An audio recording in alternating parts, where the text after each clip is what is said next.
මහින්දාගමනය අනුරාධපුර රාජධානිය දේවානම්පිය තිස්සරාජ සමය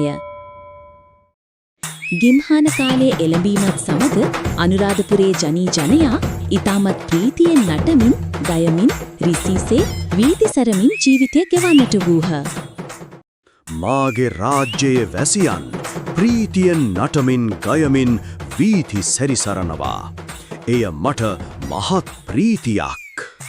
ඇයි මම විතරක් රජවාසලට වෙලා ඉන්නේ? මාත් යා යුතුයි විනෝද වීමට. මහ ඇමති වහාම දඩකෙලියට යාම සඳහා සියල්ල සූදානම් කරනු. දේවානම්පිය තිස්ස රජු සහ පිරිවර දඩකෙලිය සඳහා රජමාලිකාවෙන් පිටත් විය. අද මම මවුන් මගහැර යා යුතුයි. මට අද තනිව දඩයම් කිරීමට සිද්දේ. අද හරීම නිස්කලංක භාවයක් මේ වනය තුල පවතින්නේ. දඩකෙලිය සඳහා මේ ස්ථානය සුදුසු බවක් පෙනේ. ශබ්ද නොනගා යා යුතුයි ඉදිරියට. අර ඉන්නේ අතන මුවෙක්.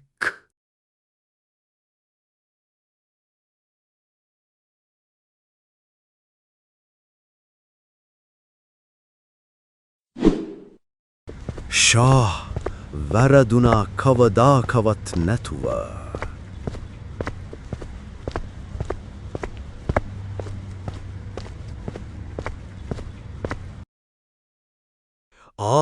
අර ඉන්නේ ඈත.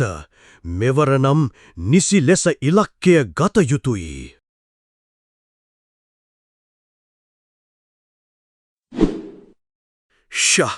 අයත් වැරදුනා.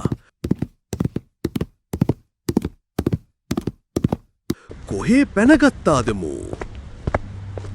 කිසිම දිනක නොවූ ආකාරයට අද දින රජතුමාගේ ඉලක්කයන් සියල්ල වැරදි ගියා. පසුපස පන්නාගෙන ගියත් සොයාගත නොහැකිසේ මුවා දාතුරුදහන් වුණා.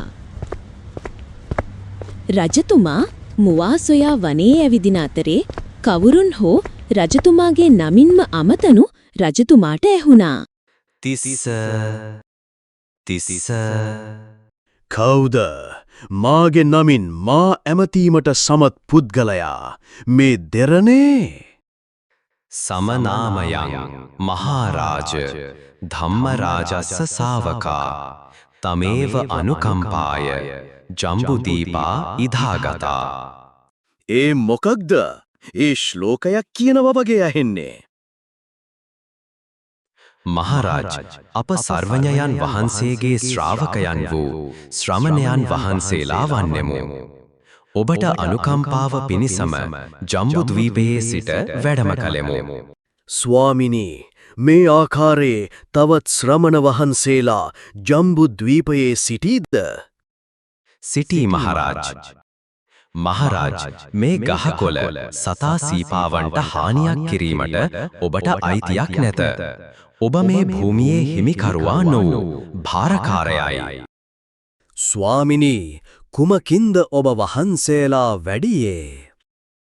අපි ගොඩිනුත් නොවැඩියමු, දියනුත් නොවැඩියමු.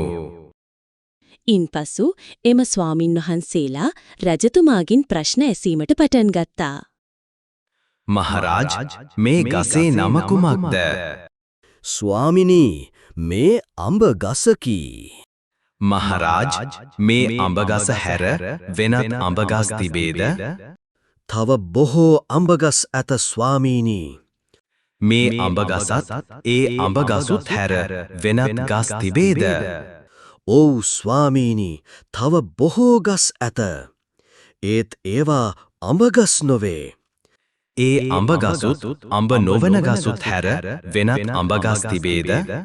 තිබේ ස්වාමිනී, ඒ මේ අඹගසයි. මහරාජ ඔබට නෑයෝ සිටීද? බොහෝ සිටී ස්වාමීනී. නොනෑයෝ සිටීද?